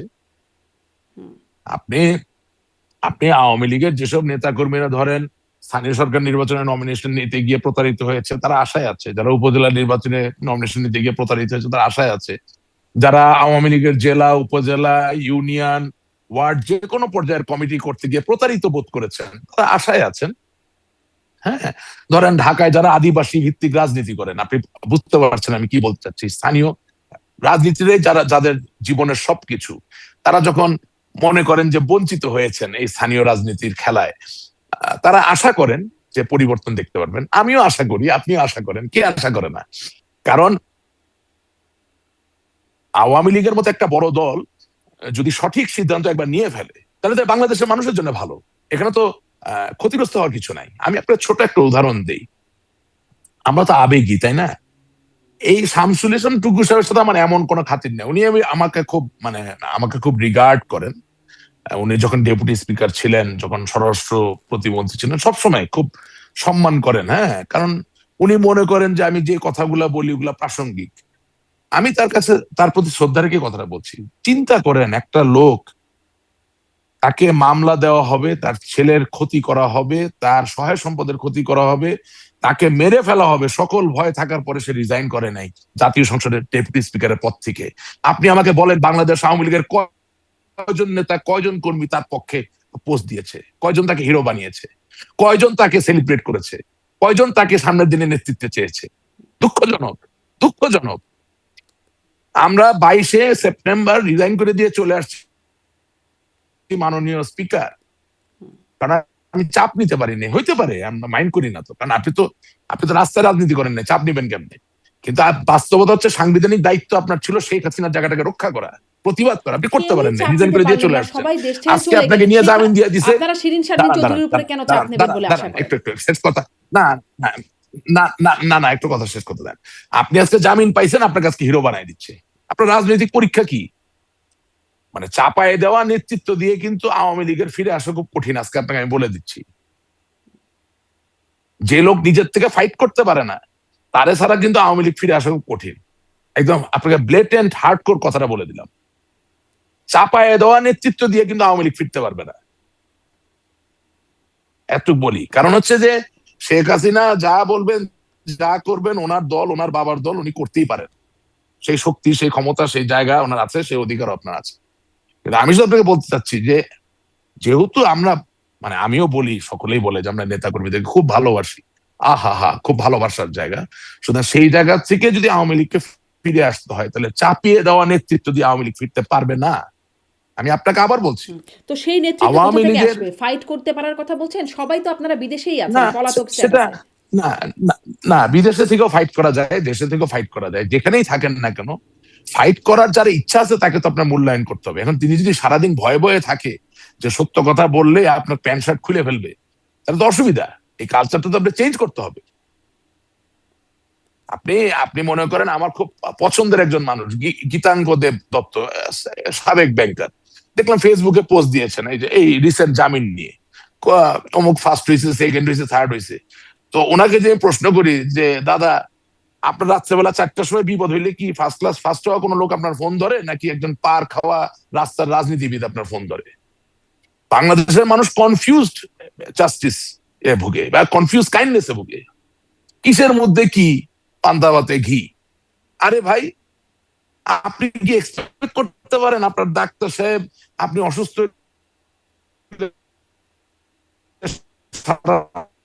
আপনার পাশে বসে থাকবে? নার্স বসে থাকবে। আপনি নার্সের ভূমিকায় ডাক্তারকে চান, ডাক্তারের ভূমিকায় নার্সকে চান। What is this? So we need to change our attitude. এখন অ্যাটিটিউডের চেঞ্জ তো আর স্বয়ংক্রিয়ভাবে আসে না। কনফুসিয়াস তো বলে গেছেন যে অ্যাটিটিউডের পরিবর্তন আনতে গেলে the king has to take a step. এটা তার দায়িত্ব, তাকে দায়িত্ব নিতে হবে, তাকে পরিবর্তনটা আনতে হবে। তো এখন ঘটনা হচ্ছে যে আমরা আমরা বসে আছি, বিএনপি ফেল করবে দেশ চালাইতে, আমরা চলে আসবো দেশ চালাবো। নো, এটা তো হবে না। কারণ আমি যে অবস্থা দেখতেছি, আওয়ামী লীগের স্বাধীনতা নিয়ে এক গল্প, বিএনপির স্বাধীনতা নিয়ে আরেক গল্প। আপনি চিন্তা করেন তো, যেই বাচ্চাটার বয়স 16 বছর, ও চিন্তা করে যে তোদের কোনো গল্পই নিব না, যা। তাহলে মাঝখানে কি থাকলো? ওই জামাত ইসলামী। আমরা দুই দল মিলে মোটামুটি এনশিওর করতেছি যে আগামী দিনে জামাত ইসলামী ক্ষমতায় আসবে। It is very sad. Bangladesh Awami লীগের রিয়েল স্বাধীনতার ইতিহাসে কি আছে বলেন? বঙ্গবন্ধু আছেন, কেউ তো এটা নিয়ে প্রশ্ন তোলে না। জাতীয় 4 নেতা আছেন। হ্যাঁ, নিজুম মজুমদার খুব ভালো কথা বলে, খুব ভালো কাজ করছে আওয়ামী লীগের জন্য, তাকে আমি সেলুট জানাই, অনেক অভিনন্দন তার জন্য। বাট সে বলছে যে এমএজি ওসমানী বঙ্গবন্ধু হত্যাকাণ্ডে জড়িত ছিল, তাই আমি তাকে স্বীকার করতে চাই না। অফকোর্স তার সাথে আমিও একমত। এমএজি ওসমানী সাহেবের অনেক কর্মকাণ্ড সঠিক ছিল না, তার জন্য তাকে বিচার করা যেতে পারে, তার জন্য তাকে তার প্রাপ্য দেওয়া যেতে পারে। কিন্তু উনি স্বাধীনতা যুদ্ধের সামরিক বাহিনীর প্রধান ছিলেন, এই বিষয়ে কি আপনার কোনো সন্দেহ আছে? 10ই এপ্রিল গেল, 10 এপ্রিলের প্রত্যেকটা প্রোগ্রাম খুলে দেখেন আওয়ামী লীগের, কোথাও ব্যারিস্টার আমুল ইসলামের নাম নাই। ব্যারিস্টার আমুল ইসলাম কি আমার দাদা? উনি কি আমার নানা? উনি কি আমার ফুফা না চাচা? No, but I care, because these are the people who prepare the document, who drafted. যে বঙ্গবন্ধুর নামটা সেখানে লিখেছেন এবং এত শৈল্পিক ভাবে লিখেছেন যে 1000 বছরও এটাকে অস্বীকার করা যাবে না। কিন্তু আমি তারে স্বীকার করি না। তার মানে আমার ন্যারেটিভটা ত্রুটিপূর্ণ। আওয়ামী লীগের স্বাধীনতা যুদ্ধের যে ন্যারেটিভ, সেখানে ত্রুটি আছে, ঠিক করতে হবে। আর একটু উদার হতে হবে, ত্রুটি বলবো না, একটু উদার হতে হবে। হ্যাঁ, আর বিএনপির ন্যারেটিভটা চিন্তা করেন তো। আরে ভাই, মেজর জেনারেল জিয়াউর রহমান রাষ্ট্রপতি হয়ে গেছে, বেগম খালেদা জিয়া 3 বার প্রধানমন্ত্রী হয়ে গেছে, ওনাদের সন্তান তারেক জিয়া প্রধানমন্ত্রী হয়ে গেছেন। আর কি প্রয়োজন আছে বাংলাদেশকে ছুরি দিয়ে বিচূর্ণ করা, মানে ছুরিকাহত করার? স্বাধীনতার ইতিহাসে আপনি যদি বলে বসেন যে বঙ্গবন্ধু ছিলেন 1 নম্বর নেতা, কিন্তু মেজর জেনারেল জিয়াউর রহমান কি বলে যে আপনার চট্টগ্রাম থেকে কালুরঘাট কি বেতার কেন্দ্র থেকে উনি স্বাধীনতার ইয়ে পাঠ করেছেন, বা খুব সমস্যা হয়। আপনি তো শুনেন, একটা মজার কথা বলি, পৃথিবীতে একমাত্র ভার্জিন যে অটোমেটিক প্রেগনেন্সিতে ছিলেন, এটা হচ্ছে মাদার মেরি, মারিয়াম, রাইট? ঈসা আলাইহিস সালামের মা, অর্থাৎ জিসাস ক্রাইস্টের মা। ওনার কোনো স্বামী প্রয়োজন হয় নাই, ওনার কোনো পুরুষ প্রয়োজন হয় নাই। আল্লাহ বলছেন, যীশু খ্রিস্ট হয়ে গেছেন। ওকে, এখন ভাই বাংলাদেশের স্বাধীনতা যদি আপনি নতুন প্রজন্মের কোনো ছেলে মেয়েকে গিয়া বলেন যে কোনো নেতা প্রয়োজন হয় নাই আব্বা, মুখ দিয়া বলছি স্বাধীন হয়ে গেছে, এটা কি বিশ্বাসযোগ্য হবে? এটা কি বিবলিক্যাল, বাইবেলীয় সেই ঘটনা যে আল্লাহ তাআলা চাইলেন এবং মা মেরি যীশু খ্রিস্টকে, মানে ঈসা আলাইহিস সালামকে জন্ম দিলেন? ব্যাপারটা কি এরকম? আজকে যখন সালাউদ্দিন সাহেব সংসদে দাঁড়িয়ে কথাগুলা বলেন, আমি জানি না কোন চাপে বলেন বা কি, আমি জাস্ট প্রশ্ন করছি যে how can you pose as a person who is intellectually not over there? আপনি ইন্টেলেকচুয়ালি ওই জায়গা থেকে নিজেকে নামাইয়া দলের পারপাস সাফ করার দরকার কি? দলের পারপাস তো সার্ভ হয়ে গেছে, আপনি ক্ষমতায় চলে আসছেন। আপনি চিন্তা করেন, আমি এভাবে কথাটা বলি, ধরেন আমি আজকে দেশে নাই, আমি আওয়ামী লীগের রাজনীতি করি, আমার তো সন্তান আছে, আছে না? সে বড় হলে তো আমাকে প্রশ্ন করবে যে বাবা তুমি কি এমন খারাপ কাজ করলা যে তোমাকে বাংলাদেশ ছেড়ে চলে আসতে হলো? আমি যদি আমার সংগ্রাম আমার মতো জারি না রাখি, আমি আমার ভবিষ্যৎ প্রজন্মকে কিভাবে বোঝাবো যে আমি ঠিক ছিলাম? সেই জায়গা থেকে বলতে চাই, আপনি মনে করেন আহমেদ আজম খান, আমি ওনাকে চিনি, খুব ভদ্রলোক, কিন্তু ভদ্র ব্যবহার করে, উনি ভালো আইনজীবী এবং একটা আইনি জটিলতা, একটা সমাধান নিয়ে বহু বছর আগে ওনার সাথে আমার দেখা হয়েছে, উনি আমাকে সাহায্য করেছেন যখন আসলে আমাদের এরকম শত্রু ভাবাপন্ন অবস্থা ছিল না, যে কেউ কারো চেহারা দেখতে পারি না, এমন একটা সময়। এবং আমি আবার বলছি, উনি ভদ্রলোক, খুব মিষ্টভাষী লোক। হ্যাঁ, আচ্ছা চিন্তা করেন, উনি তারেক জিয়াকে শিশু মুক্তিযোদ্ধা বললেন। তো এখন 10 বছর পরে বা 15 বছর পরে তারেক জিয়া সাহেব তো নানা হবেন। বা আরো নতুন প্রজন্মের আত্মীয় স্বজন জিজ্ঞেস করে বসে যে না না তুমি শিশু মুক্তিযোদ্ধা কিভাবে ছিলে একটু বুঝিয়ে বলো তো আমাকে, তখন তো আহমেদ আদম খান থাকবে না। তারিক জিয়া সাহেব কিভাবে বোঝাবে কোন সেক্টরে উনি যুদ্ধ করেছিলেন, কিভাবে বোঝাবে? আরে ভাই আপনি বুঝতে পারতেছেন না, পৃথিবীতে দুইটা ফ্যামিলি আছে যেখানে বাবা, সন্তান, নাতি রাষ্ট্র বা সরকারের দায়িত্ব পেয়েছে। একটা হচ্ছে ভারতের গান্ধী ফ্যামিলি, জওহরলাল নেহরু, ইন্দিরা গান্ধী, রাজীব গান্ধী। হুম। আমি ভুল করলে ঠিক করে দিবেন, ঠিক আছে? আর একটা হচ্ছে শ্রীলঙ্কার বন্দর নায়কা ফ্যামিলি। জনাব বন্দর নায়কা রাষ্ট্রপতি ছিলেন, তার স্ত্রী রাষ্ট্রপতি ছিলেন, তার কন্যা প্রধানমন্ত্রী হয়েছেন, মা আবার রাষ্ট্রপতি ছিলেন। হুম। সরি, আচ্ছা থাকে একটু ভুল হইতে পারে। হুম। এই দুটা ফ্যামিলি। এরপরে মেজর জেনারেল জিয়াউর রহমান, তার স্ত্রী তারেক জিয়া সাহেবের মা বেগম খালেদা জিয়া এবং তারেক জিয়া। খুব দরকার শিশু মুক্তিযোদ্ধা হওয়া বলেন তো? পৃথিবী যখন আপনার, দেশই যখন আপনার, হুম। কিন্তু এটা তো আসলে দেশের তারেক মানুষের রহমান দাবি করছেন না, এটা দাবি করছেন তার না আমি দলের না তার দলের না না ব্যক্তিরা বা মন্ত্রী। হইলো কি ওই যে আপনি আমাকে শেষ করতে দেন। হুম। দাবি মন্ত্রী করছেন, তারেক জিয়া সাহেবের উচিত ছিল বলা যে তুমি থামো, 12টা বাজাইও হুম। না, তেল মারা শুরু করো না, দেশটাকে ঠিক করতে হবে। আমি আসতেছি কোথায়, যে আপনি মনে করতেছেন বঙ্গবন্ধুকে মাইনাস করবেন, দেশ ঠিক করে ফেলবেন। আপনি মনে করতেছেন আওয়ামী লীগকে আপনি বিল করে নিষিদ্ধ করে দিবেন, দেশ ঠিক করে ফেলবেন। আপনি মনে করতেছেন জনাব আহমেদ আজম খান আপনাকে শিশু মুক্তিযোদ্ধা বানাবে, আপনি দেশ ঠিক করে ফেলবেন। নো, এটা থামাতে হবে। এবং আমি আরেকটা বক্তব্যের কথা মানে বলি, তাহলে ওনার কি নাম তারেক বলবো না। রহমানও কি শেখ উনি হাসিনার বলতেছেন কথা যে জনাব ভাবছেন? তারেক জিয়া হচ্ছে কার্ল মার্কস। না না, উনি বলতেছেন তারেক জিয়া সাহেব হচ্ছে আধুনিক যুগের কার্ল মার্কস। আচ্ছা ভাই, কার্ল মার্কস যদি এই কথা শোনে, উনি দোয়া করবেন তারেক জিয়া সাহেবের জন্য, কিন্তু উনি তো খুশি হতে পারবেন না। তুলনা করার তো দরকার নাই। আমার কথা হচ্ছে যে যে কোনো একজনকে শুরু করতে হবে জাতীয় বিভেদ কমিয়ে আনার ক্ষেত্রে ভূমিকা রাখ, এবং এই ঐতিহাসিক সুযোগ এবং সময় জনাব তারেক জিয়ার আছে যদি উনি চান। হুম।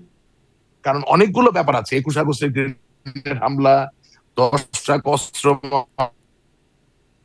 মামলা, আজকে আওয়ামী লীগকে নিষিদ্ধ করা, কোনো কিছুকে অস্বীকার করে পদক্ষেপটা গ্রহণ করতে হবে।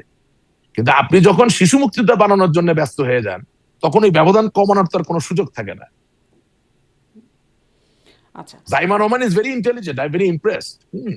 আপনি আপনি ধরেন ডক্টর জুবাইরা ভেরি ইমপ্রেসিভ, মানে হুম। ওনারা আসলে খুবই, আমি মনে করি যে খুব পরিণত এবং খুব প্রশমিত চিত্তে চলাফেরা করছেন বাংলাদেশের প্রধানমন্ত্রীর সহধর্মিণী বা কন্যা সন্তান হওয়ার পরও। তাদের অনেক বড় ভূমিকা আছে।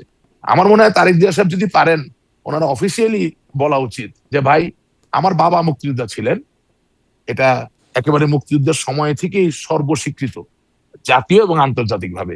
আপনারা ওই জায়গাটায় থাকেন, ওইটাই বিএনপির জন্য যথেষ্ট।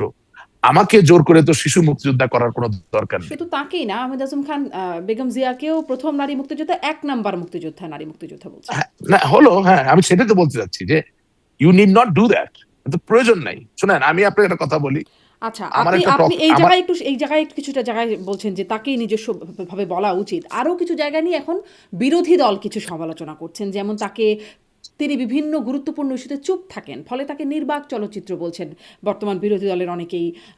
বা তার চুপ থাকা নিয়ে প্রশ্ন করছেন। এমনও বলছেন, আবারও সেই হাসনাত আব্দুল্লাহ এমনও বলছেন যে আসলে দেশ চালাচ্ছেন সালাউদ্দিন আহমেদ। এমন কথা তিনি শুনতে পান মানুষের কাছে, তারেক রহমান আসলে নমিনাল। এরকম কথাও শুনতে পান। আপনার কাছে কি এরকম কোনো ভূমিকা মনে হয়? জাস্ট কথা প্রসঙ্গে আসলো বলে জিজ্ঞাসা করলাম আর কি। না, মেজর জেনারেল জিয়া রহমান কম কথা বলতেন, খালেদা জিয়া কম কথা বলতেন, তার ছেলে কম কথা বলতেছে। আর বেশি কথা বললে কি হয় দেখছেন তো। বেশি কথা বলার দরকার কি? রাজা বাদশারা বেশি কথা বলবে কেন? ওগুলা ওই ওই মানে কি বলে উসলে দেওয়া কথাবার্তা, মানে উত্তক্ত করা কথাবার্তা, এগুলা তো আমি আসলে পার্টিসিপেট করতে পারি না। হাসান আব্দুল্লাহ কি বললে তো কি যায় আসে? সালাউদ্দিন সাহেব স্বরাষ্ট্রমন্ত্রী কথা বলবে, মির্জা ফখরুল ইসলাম আলমগীর 17 বছর প্রতিদিন কথা বলছে, এমন কোনো দিন নেই কথা বলে নেই। কথা বল, তার কাজই কথা বলা। তা শেখ হাসিনা দলের সভানেত্রী, ওনাকে প্রতিদিন কথা বলা লাগবে কেন? কথা তো বলতে হবে আমাদেরকে। উনি মাসে একবার কথা বলবে, এক কথায় আগুন ধরে যাবে। এটাই হওয়ার উচিত। মানে এই কথা বলাই আপনি বলছিলেন বেশি কথা বলে কি হয় দেখছেন তো, সেটার জন্য জিজ্ঞাসা করছি যে মানে মানে মানে মানে ধরেন বাংলাদেশের ধরেন সাংবাদিক নুরুল কবির এই কথাটা সম্ভবত সুন্দর করে বলেছেন যে সবচেয়ে বড় সমস্যা শেখ হাসিনা হচ্ছে তার মুখ, মানে তিনি কথা বলেন। আসলে কি তাই? বেশি কথা বলেই কি তিনি একটা ঝামেলায় পড়েছেন? আমি তো কোনো নাম বলতেছি না, আমি হ্যাঁ, আমি বললাম বেশি জিজ্ঞাসা কথা করছি। বললে কি হয় দেখেছেন তো ঐতিহাসিক ভাবে। যারাই বেশি কথা বলেছে তাদের বিপদ হয়েছে, বেশি কথা বলবেন কেন? আর তার থেকে বড় কথা হচ্ছে যে বাংলাদেশের প্রধানমন্ত্রিত্বটা হচ্ছে রাজা বাদশা টাইপ জিনিস, এখানে আসলে গণতন্ত্র বলে কিছু নাই। তো সেই জায়গায় যেহেতু আপনি একদম নিজের উদ্যোগে নিজের শক্তিতেই সুশাসন দিতে হবে, দেশ ভালো চালাতে হবে, সুতরাং সেই জায়গায় নিজের মুখটা নিজে নিয়ন্ত্রণ করাটা বুদ্ধিমানের কাজ। কিন্তু কাজের সময়ও কি কথা মানে মানে গুরুত্বপূর্ণ কাজ তো বিষয়গুলোকে হচ্ছে, অ্যাড্রেস করা দরকার কিনা? আপনি আপনি কিভাবে বুঝেন যে কাজের সময় উনি কথা বলছেন না? বলছেন, অন্য কাউকে দিয়ে আপনি তাহলে বলাচ্ছেন। বিরোধী পক্ষের সেই সমালোচনাটাকে নিচ্ছেন না। আচ্ছা, আপনার কাছে যেটি না কয়েকটা না প্রশ্নের আমি জায়গা ছিল, আমি একটু ছোট, নো ছোট করে প্রশ্ন নো করব। নো রাশিদ রহমান নো অনেক সময়, হাসনা খুব বেশি না সময় নাই। ছোট, ছোট না করে উত্তর না দেবেন। জি, জি। হাসনাত আব্দুল্লাহ বিরোধী পক্ষ না। তাহলে? হাসনাত আব্দুল্লাহ কি সে নিজে জানে না? কিভাবে সে বিরোধী পক্ষ? সে কিভাবে বিরোধী পক্ষ? তারা বিরোধী দলীয় জোটে আছেন, বিরোধী পক্ষ না কেন? ও হ্যাঁ, আপনি আবিধানিক করছে বলছেন, আচ্ছা আচ্ছা বুঝতে পেরেছি। কিন্তু ওরা যে প্রমিস করে আসলো 5ই আগস্টে যে বৈষম্য বিরোধী এক বাংলাদেশ তৈরি করবে যেখানে কোনো বৈষম্য থাকবে না, সে প্রতিশ্রুতির জায়গায় তারা কি আছে? তারা তো নিজেদেরকে খুব একটা একটা মায়োপিক ছোট জায়গায় নিয়ে গেছে। দুঃখজনক হলো বাস্তবতা এটা। ওই আপনি এতগুলো মানুষকে মারলেন, হত্যা করলেন, সংগ্রাম করলেন, আন্দোলন করলেন, আওয়ামী লীগ সরকারকে বিতাড়িত করলেন, বঙ্গবন্ধু কন্যা জননেত্রী শেখ হাসিনাকে দিল্লিতে পাঠাইলেন, বাংলাদেশের মানুষকে কি দিলেন বলেন না, এক হাত শুনি 2 বছরে। আবিদানি করতে তো অনেক কিছু, জাতীয় পার্টির জিএম কাদের একটা ছিল, সেও তো বিরোধী দলে ছিল। ওইগুলো বিরোধী দল নাকি? What is that? কিন্তু এই বিরোধী দলকে তো সংসদে খুব মানে সক্রিয় বা সোচ্চার দেখা যাচ্ছে। জিএম কাদেরদের বিরোধী দলকে তো খুব দেখা যায় নাই। হ্যাঁ হ্যাঁ হ্যাঁ, না বিরোধী জিএম কাদেরের ধারাভাষ্য যদি আপনি শুনেন, মানে প্রসিডিংস অফ দ্য পার্লামেন্ট যদি শুনেন, খুব তারা বিরোধিতা করেছিল। কিন্তু ওই 11 জনের বিরোধী দলের বিরোধিতা কি মানে? বলছে ডিমের দাম বেড়ে গেছে মাননীয় স্পিকার, চিনির দাম বেড়ে গেছে মাননীয় স্পিকার, সয়াবিন তেলের দাম বেড়ে গেছে মাননীয় স্পিকার, বলে আবার তারপরের দিন আর বলে না, চুপ হয়ে গেছে। এখন এইসব এইগুলা গেম, এইসব থিয়েটারের কোনো মানে হয় না। এখনো কি সেরকম কোনো থিয়েটার চলছে বলে আপনার বিশ্লেষণ? হ্যাঁ চলছে, কেন মনে হলো? টোটালি। কেন মনে হচ্ছে? There is a underlying understanding কি সেটা? যে আমরা দুজনে মিলে থাকবো, আর কেউ থাকবে না, এই তো। আচ্ছা, আচ্ছা। মানে আপনার কি মনে হচ্ছে যে এই যে বিরোধিতাটা দেখারও এটার একটা দেখানো বিরোধিতা বা নাটক? মানে দেখানো বিরোধিতা বলতে বোঝায় যে ওখানে যারা সদস্য আছেন সবাই তো এক স্তরের সদস্য না। অনেকে আছেন শুধুমাত্র এমপি হওয়ার জন্য MP, they are not policy makers. হ্যাঁ, আরেকজনের আছে যারা রিয়েলি দলগুলোর লিডার, যারা ইন্টারনাল পলিসি মেক করে। আরেকটা হচ্ছে এপেক্স, মানে একেবারে সুপ্রিম লিডারশিপ। এখন যারা ধরেন ছাগলের 3 নাম্বার বাচ্চার মতো আসছে চেহারা দেখানোর জন্য এমপি হওয়ার জন্য এমপি হয়েছে, এরা কোনো আইনও বানায় না, আইন নিয়ে কথা বলে না, হ্যাঁ, এদের কোনো ভয়েস নাই, এরা তো কিছু জানবে না, এরা তো বুঝবে না। বাট যারা এপেক্স আছে তাদের ভিতরে একটা আন্ডারস্ট্যান্ডিং আছে ভিতরে ভিতরে। জি। এবং তার থেকে বড় দুঃখজনক বিষয় বলি, এটা আমাদের সংসদে ছিল, এই সংসদে আছে, আসলে কোনো পরিবর্তন হয় নাই। আর সেটা হচ্ছে যে ওই যে যা বললাম যে আমরা ডাক্তারের জায়গায় নার্স, নার্সের জায়গায় ডাক্তারকে চাই এবং এভাবে প্রেস করি আর কি। হ্যাঁ, আমাদের সংসদ সদস্যরা বাংলাদেশের আইন ব্যবস্থা যে কাজ করে না বাংলাদেশের জনগণের জন্য, সেটা নিয়ে কোনো আলাপ নাই সংসদে। হ্যাঁ, আমাদের 100 বছরের বস্তা পচা যে আইন ব্যবস্থা, সেটার কোনো সংস্কার করা যাতে একটা দেশের মানুষ উপকৃত হতে পারে। যেমন ধরেন আপনাকে ছোট একটা উদাহরণ দিই, আপনি জানবেন যে বাংলাদেশের অনেক প্রবাসী বাংলাদেশে আসে, বিয়ে করে বিদেশে চলে যান। যাওয়ার পরে যাকে বিয়ে করে গেলেন, এটার সাথে আমি একমত না, কারণ ইসলামী ধারাতেও আসলে এভাবে বিয়ে করে অনির্দিষ্টকালের জন্য চলে যাওয়াটা সঠিক না, সমাজের জন্য নয়, রাষ্ট্রের জন্য। চলে গেলেন, দেখা গেল উনি বিদেশেই আছেন, বিদেশ থেকে তিনি প্রতি মাসে অর্থ পাঠাচ্ছেন, প্রেরণ করছেন, তার স্ত্রীর হয়তোবা তাকে ভালো লাগে না, হয়তো অন্য কারোর সাথে সম্পর্ক হয়েছে। এখন তিনি এই পরকীয়া চলাকালীন সময় তিনি তার স্বামীর নামে একটা নারী নির্যাতন মামলা করে দিলেন। সারপ্রাইজিংলি এনাফ, ভদ্রলোক তো সৌদি আরেবিয়া বা সংযুক্ত আরব আমিরাত বা দুবাই, উনি নির্যাতন করলেন কখন? মামলা তো হয়ে গেছে। এখন উনি তো চাকরি খুব উন্নত মানের চাকরি করেন না, যিনি চাইলেই ছুটি পাচ্ছেন বা প্লেনের টিকিট কাটতে পারছেন। উনি যখন 3 বছর পরে আসবেন, তখন তিনি দেখতেছেন এই নারী নির্যাতন মামলায় ওনার রায় হয়ে গেছে এবং উনি এয়ারপোর্টে নামলে উনি অ্যারেস্ট হবেন, এবং এটা নন বেলেবল অফেন্স। অ্যারেস্ট হওয়ার পরে খুব সহজে ছাড়াও পাবেন না। চিন্তা করেন তো, কোন একটা সংসদ সদস্য আজকে যে সংসদটা চলতেছে বা 17 বছর চলছে, একবার দাঁড়ায়া বলছে যে কোন প্রবাসী যদি তার প্রবাসে চাকরি করার প্রমাণ নিয়ে নিকটবর্তী দূতাবাসে যেতে যায়, গেলে তিনি বাংলাদেশে না এসেও তার এই আইনি সমস্যাটা মোকাবেলা করতে একটা আইন পাস করছেন ভাই? These are all people who don't even know what to do in the parliament. আপনাকে আরেকটু উদাহরণ আপনি দিই, আপনি এই যে একটা রেজওয়ান দুইটা এরকম, জি বলেন, শেষ করেন। বহু বহু শুনেন, এগুলো খুব ইম্পর্টেন্ট। সারা জীবন সমালোচনা করার জন্য ডাকবেন না, কিছু ভালো জিনিস তো বলতে হবে। কারণ রেজওয়ান রহমান নামে একজন ইয়াং বিজনেসম্যান, সে ড্রেজিং এর ব্যবসা করে। তার বাবা হচ্ছে মাহবুবুর রহমান সাহেব, আমাদের ইন্টারন্যাশনাল চেম্বার অফ কমার্সের সভাপতি ছিলেন। একদমই আওয়ামী মনা না, আওয়ামী লীগ করে না। বরঞ্চ আমি মনে করি যে আর যাই কিছু করুক, আওয়ামী লীগ কোনোদিন করবে না, মানে সমর্থনও করবে না। অথচ তার একটা কথাকে আমি সাপোর্ট করি। সে গতকালকে বিএনপির যে কমার্স মিনিস্টার, বাণিজ্য মন্ত্রী, তার সামনে বলতেছে, মাননীয় মন্ত্রী, আসলে প্রতিনিয়ত আমরা নেসেসারি ব্যুরোক্রেটিক রিপ্রেশনের মুখোমুখি হচ্ছি, যেটা সংক্ষেপ হচ্ছে এনবিআর। এনবিআর এর আরেকটা হচ্ছে ন্যাশনাল বোর্ড অফ রেভিনিউ। আপনি বুঝতে পেরেছেন সেটা কি বলতে চাচ্ছে? সে বলতে চাচ্ছে নেসেসারি ব্যুরোক্রেটিক রিপ্রেশন, প্রয়োজনীয় আমলাতান্ত্রিক নিষ্পেষণ। সে যদি এত বড় শক্ত কথা, সাহসিকতা বলতে পারে, আপনি কমার্স মিনিস্টার, আপনার সাথে আরো 299 জন সংসদ আছে, কেউ তো গিয়া বলতে পারলো না যে এই নেসেসারি ব্যুরোক্রেটিক রিপ্রেশনের বিরুদ্ধে আমাদের ব্যবস্থা বা সংস্কার বা আইন করা জনাব রাশিদ প্রয়োজন। রহমান একদমই খুব ভালো উদাহরণ, Very এবং sad. এরকম অনেক অনেক উদাহরণ আপনি এখন বসে বসে দেখাতে পারবেন। আমি মানে এরকমটা আগেও ছিল, এখনো হচ্ছে। না, আমি বসে বসে হ্যাঁ, না, আমার না আমি প্রশ্নগুলো করি, কিছু না, বিষয় শেষ করতে হবে রাশিদ রহমান আমার কথা বলে। দৌড়ে দৌড়ে দেখানোর কথা না, আমার বসে দেখানোর কথা। না সেটাই, মানে সেটাই বলছি, মানে সে আপনি বলছেন এটার কোনো সমালোচনা করছেন, আমি শুধু বলছি যে আপনি একে একে এরকম অনেক উদাহরণ দিতে পারবেন, যেগুলো বাস্তবসম্মত উদাহরণও বটে, যেগুলো আগেও ছিল এখনো এটাই আছে। আমাদের কাজ। কিন্তু ধরেন গুরুত্বপূর্ণ অনেক কিছু, যেমন যেগুলোর উদাহরণ দিচ্ছিলেন সেগুলো আসছে না, কিন্তু এর মধ্যে আবার অনেক কিছু চলে আসে। যেমন এত কিছু পাস হচ্ছে না, আপনি বলছেন এগুলো নিয়ে তো কোনো আইন সংসদে কথা হচ্ছে না, কিন্তু আওয়ামী লীগের নিষেধাজ্ঞা নিয়ে একদম বরঞ্চ শক্ত করে আরো, আমার অনুষ্ঠানে এই মাসুদ কামাল সাংবাদিক না, বলছিলেন যে কালো আইনকে আরো অমোচনীয় কালো করা হয়েছে, আপনারা যে কালো আইনটি করেছিলেন সেটিকে অমোচনীয় কালো করা হয়েছে। বিএনপি তো শুরুতে বলেছিল যে করা হবে না, বা তারা নিষেধের পক্ষে না। ডক্টর ইউনূস তাদের রেফারেন্স দিয়ে আন্তর্জাতিক গণমাধ্যমে সাক্ষাৎকারও দিলেন যে বড় দল যেহেতু চায় না, অতএব আমরা এটা করব না। কিন্তু তারপরে ওই হাসনাত আবদুল্লাদেরই একটা নাটকের মতো অবস্থা, যেটি ওই মাসুদ কামালের বক্তব্য থেকেই আমি বলছি, তারপরে নিষিদ্ধ হয়ে গেল আওয়ামী লীগের রাজনীতি বা আওয়ামী লীগের কর্মসূচি। এখন সেটিকে মানে বরাবরই এটা বলে আসা বিএনপি এখন সেটাকে কেন শক্তপোক্তভাবে সংসদে পাশ করলো বলে আপনি মনে করেন? আচ্ছা, এখানেই তো আপনাকে বলতে চাচ্ছি, প্রথম কথা হচ্ছে এটা হিস্টোরিক ব্লান্ডার। তারেক জিয়া সাহেব নিশ্চিত করেছেন যে আগামী দিনে এই বিএনপি আওয়ামী লীগ একদম কর্নার হয়ে যাবে, সাইডে পড়ে যাবে। 12টা বাজিয়ে দিয়েছেন এটা করে।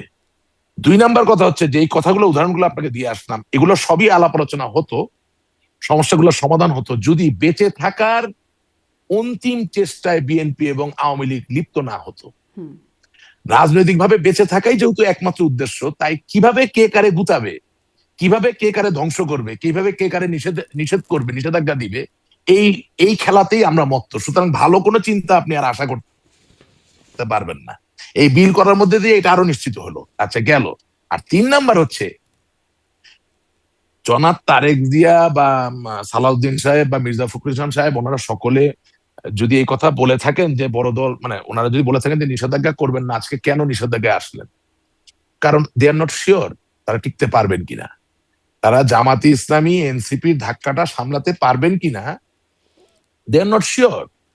যার দরুন বাধ্য হয়ে তাদেরকে ঠান্ডা করার জন্য এই জায়গা পর্যন্ত গিয়েছে।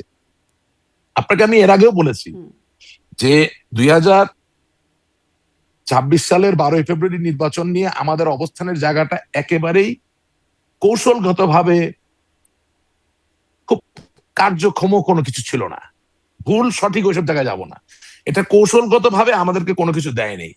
আমাদের এই 2012 সালের নির্বাচনে আমাদের যে অবস্থানটা ছিল, যদি আমরা আরেকটু চিন্তা ভাবনা করতাম, মানে একা একা সিদ্ধান্ত না নিয়ে যদি আরো প্রাজ্ঞ কিছু মানুষকে নিয়ে হয়তো যে সিদ্ধান্তগুলো আমরা নিতাম, তাইলে আপনি দেখতেন হয়তো বিএনপির উপরে চাপটা থাকতো না। আমি জানি না, আমি তো ভবিষ্যৎবাদী করতে পারি না, বাট আমার কাছে মনে হয়েছে যে আপাতত ইরাক, মানে ইরান মার্কিন যুক্তরাষ্ট্রের যুদ্ধের যে চাপ, অর্থনীতি একেবারে ভঙ্গুর অবস্থায় সেই চাপ, আরেকদিকে জামাত ইসলামী এনসিপির চাপ, ভারতের অসহযোগিতার একটা সম্ভাবনা বা চাপ যেটা বিরাজমান সত্য ছিল, অসহযোগিতা করছিল, সবকিছু মিলিয়ে, প্লাস আওয়ামী লীগ বড় দল, অস্বীকার করার কোনো সুযোগ নেই, আওয়ামী লীগেরও চাপ, সব চাপ মিলিয়ে তারা হিসাব করেছে কোন চাপটাকে এখন প্রশমিত করলে আগামী দিনে একটু স্বস্তি মতো দেশ চালানোর চেষ্টা করা যেতে পারে, সেই জায়গা থেকে হয়তো বা তারা এই সিদ্ধান্ত নিয়েছে। কিন্তু এটা ডিজাস্টার হয়েছে। এটা এটা এটা বাংলাদেশের মানে রাজনীতিকে আর শান্ত এখন এই হতে দিবে না। ডিজাস্টার আওয়ামী লীগ মোকাবেলা করবে কি করে? বাংলাদেশের স্বাধীনতার সবচেয়ে পীড়াদায়ক, বলছি বাংলাদেশের রাজনীতির সবচেয়ে পীড়াদায়ক যে কয়েকটা ঘটনা, তার মধ্যে একটি ঘটনা হচ্ছে জাসদ, একেবারে ডুবিয়েছিল বাংলাদেশকে। আজকেও তার মানে মাসুল আমাদেরকে দিতে হচ্ছে। দুই, জামাতি ইসলামের রিহ্যাবিলিটেশন, সেটার মাসুল আমাদেরকে আগামী দিনেও দিতে হবে। বাংলাদেশের পরিচয় হয়তো আমাদের ভুলে যেতে হবে, এটা বাস্তব। হ্যাঁ, জাতীয় সঙ্গীত বাজে দাঁড়ায় না, কি একটা আশ্চর্য ঘটনা। সব পরিষ্কার ভাবে বলে না যে হ্যাঁ স্বাধীনতা যুদ্ধ হয়েছে, 30 লক্ষ শহীদ, 2.5 লক্ষ আমরা সম্মান গিয়েছে, নিজের যারা রাজাকার আলবদর ছিল ওগুলাকে শহীদ বানাইতেছে। এগুলো কি? এটা কি জিনিস? এটা হাউ ক্যান দ্যাট বি? এটা আশ্চর্য ঘটনা। দ্বিতীয় অ্যাক্সিডেন্ট, যেটা এরশাদের মতো একজন স্বৈর শাসক আমরা পেয়েছি, যে আসলে পরবর্তীতে জিএম কাদের মতো একদম সঠিক উত্তর রেখে যেতে পেরেছেন। হ্যাঁ, মানে সুস্থ ধারার আলট্রুইস্টিক রাজনীতি করতে পারার যে জায়গাগুলো, এগুলো ধ্বংসপ্রাপ্ত। ক্যান্টনমেন্ট থেকে বিএনপি হয়েছে, সে তো হয়েছেই, কিন্তু সর্বশেষ এবং এর মধ্যে সবচেয়ে বড় এপিক স্টোরি হচ্ছে 21 আগস্টের গ্রেনেড হামলা। এরপরে যে ব্যবধান তৈরি হয়েছে, এটা আর আমরা কমাতে পারি নাই। এবং এখন যেটা হলো একদম এপিক যেই ডিসিশন, সেটা হচ্ছে আওয়ামী লীগকে নিষেধাজ্ঞা আরোপ করা। এখন এটার মধ্যে দিয়ে আমি খুব ভালো কোনো ভবিষ্যৎ দেখতে পারি না। তাও আশাবাদী মানুষ হিসেবে বলতে চাই, যদি আল্লাহর বাস্তে এখন আমরা কোনো বিদেশি শক্তি বা কোনো বিদেশি গোষ্ঠীর দিকে না তাকিয়ে আমাদের যে লক্ষ কোটি নেতা কর্মী আছে তাদেরকে ঐক্যবদ্ধ করে যদি একটা অনবদ্য আন্দোলন সংগ্রাম গড়ে তুলতে পারি। শব্দটা অনবদ্য বললাম এই কারণে যে এই সংগ্রাম আন্দোলনে শুধু ফুস করে মিছিল করলেন আর ফুস করে একটা ব্যানার নিয়ে দৌড়ালেন না, এটা হতে হবে খুবই বোল্ড, আন্তরিক একটি বহুমাত্রিক আন্দোলন বা সংগ্রামের জায়গা।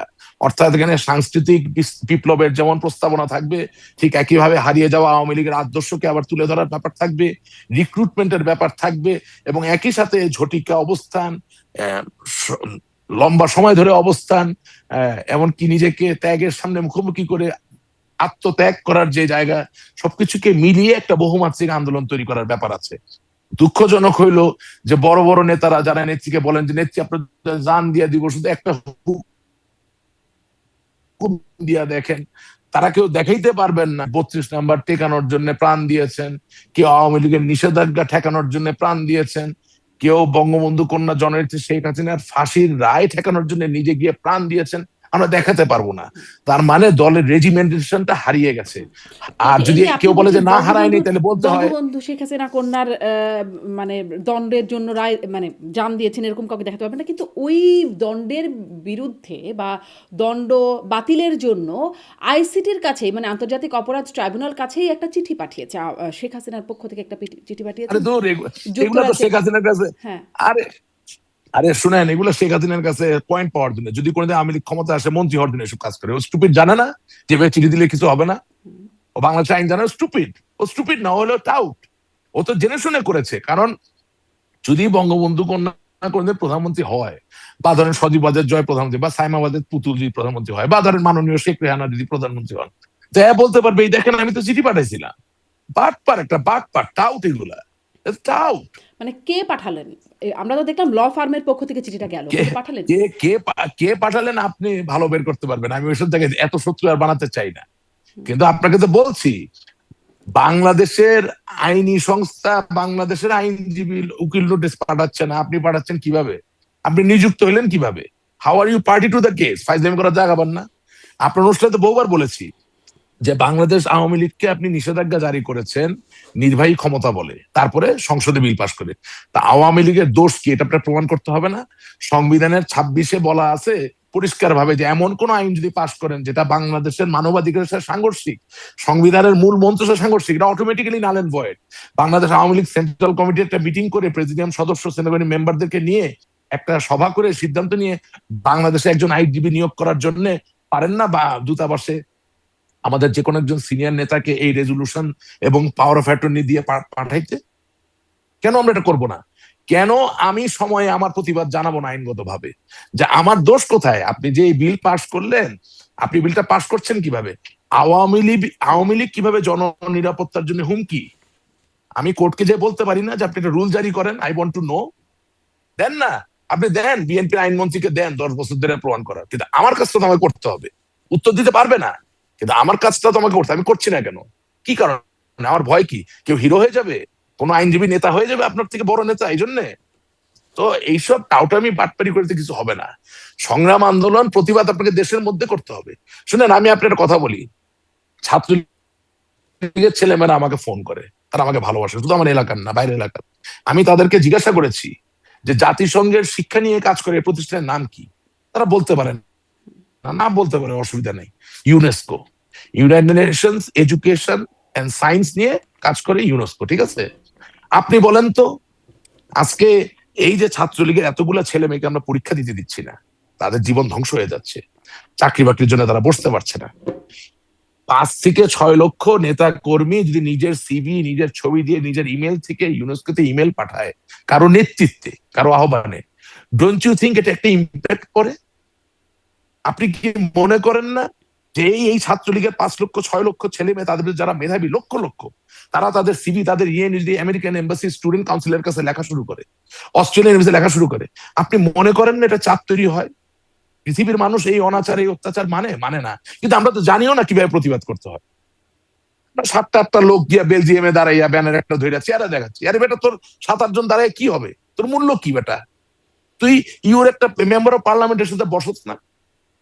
হ্যাঁ, আপনি প্রধান পররাষ্ট্রমন্ত্রী ছিলেন, আপনি টকশো করেন, ইন্টারভিউ দেন, অথচ আপনার সাথে কোনো সিনেটরকে আমরা দেখতে পাচ্ছি না। তাহলে বঙ্গবন্ধু কন্যা জননেত্রী শেখ হাসিনা আপনাদেরকে পররাষ্ট্রমন্ত্রী বানালো কেন? কিসের জন্য বানালো? আপনারা দেখা করতে পারেন না? ওইটার ছবি দেন যে হ্যাঁ আপনি একজন সিনেটরের সাথে দেখা করেছেন, আওয়ামী লীগের নিষেধাজ্ঞা উঠিয়ে ফেলার জন্য রিকোয়েস্ট করেছেন যাতে তারা আপনার জন্য কাজ করে, নেতাকর্মীরা সাহস পেত। আপনি যান না ব্রিটেনের ফরেন মিনিস্টারের সাথে দেখা করেন, ল মিনিস্টারের সাথে দেখা করেন, করতে পারছেন না কিছুর জন্য? আপনি ছোট ছোট পিন কতগুলা ব্যানার নিয়ে আপনি ইউরোপের বিভিন্ন ছোট ছোট দেশের পার্লামেন্টের সামনে গিয়ে সাহায্য না, আমি ওইটাও রেসপেক্ট করি, আমি এটা ছোট করে বলতেছি না, বাট আপনার কাজটা কি? আপনাকে তো নেত্রী পদ দিয়েছে, সম্মান দিয়েছে, ক্ষমতা দিয়েছিল, হোয়াট আর ইউ ডুইং? আপনি চিন্তা করেন। আমি একটা ছোট জিনিস বলি, মার্কিন যুক্তরাষ্ট্র আওয়ামী লীগ প্রচুর কাজ করার চেষ্টা করতেছে, তাদের আমি প্রশংসা করি, ভালো জানি, সম্মান করি, তারা নেত্রীর ভালো চায়, আওয়ামী লীগের ভালো চায়, কিন্তু একটা চিন্তা করেন তো, জ্যাকসনাইট আমেরিকার ভিতরে একটা জায়গা না? আপনি আমেরিকায় আছেন, টেডি বিয়ার জিনিসটাকে আমেরিকানরা কি হিসেবে দেখে? একটা নিরীহ প্রাণী হিসেবে দেখে তো না টেডি বিয়ার? এটা তো একটা আদরের জিনিস। জন্মদিন হলে প্রেমিক প্রেমিকাকে টেডি বিয়ার দেয়, ম্যারেজ অ্যানিভার্সারিতে টেডি বিয়ার দেয়, হ্যাঁ, ছোট বাচ্চাদেরকে, খুবই নিরীহ একটা জিনিস। আপনি জানেন জ্যাকসন হাইটের মাঝখানে রশি দিয়া 4টা না 5টা টেডি বিয়ার ঝুলাইছে, ছোট ছোট ঝুলাই, ওগুলোকে জুতা মারতেছে। এখন ওখানে বলতেছে ইউনুস ইউনুস কিলার ইউনুস। এখন যেই বেটা গাড়ির মধ্যে জানলা উঠানো অবস্থা আছে সাদা চামড়া, ও যখন দেখে যে বাঙালি কতগুলা লোক টেডি বিয়ার জুতা দিয়ে মারতেছে, আপনি মনে করেন আপনার সোশ্যাল স্ট্যান্ডিং কি থাকতেছে, পলিটিক্স কি থাকতেছে?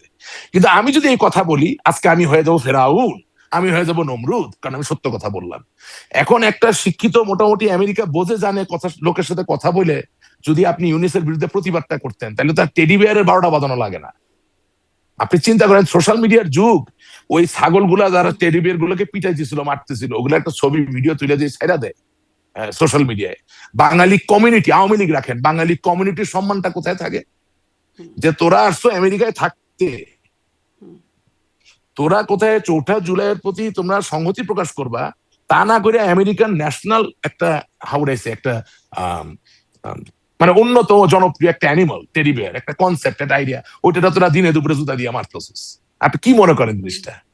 এখন এইসব ফাইন টিউনিং, এইসব জায়গায় হস্তক্ষেপ করা বা এইসব জায়গায় নেতৃত্ব দেওয়া বা এইসব জায়গায় মতামত নেওয়ার যে কালচার, এটা যদি তৈরি না হয়, খুব ভালো কিছু হবে স্পষ্ট না। রাশিদ রহমান, একটা জায়গায় সমালোচনা আপনি করছিলেন কর্মসূচি যা যা হচ্ছে, অনলাইনের একটা বড় ভূমিকা আছে এই মুহূর্তে। আওয়ামী লীগ কাজ করছে, অনলাইন অ্যাক্টিভিস্ট যারা আসলে আওয়ামী লীগের পক্ষে কাজ করছেন, তাদের একটা মানে প্ল্যাটফর্ম এই টিম, তাদের মধ্যে অনেক রকম দ্বন্দ্ব দেখা যাচ্ছে এখন। সেখানেও সামাজিক যোগাযোগ মাধ্যমে এটা নিয়ে অনেক তোলপাড় চলছে, একজন আরেকজনের বিরুদ্ধাচরণ করছেন, মানে আসলে কি চলছে সেটাকে একটু সংক্ষেপে বলবেন?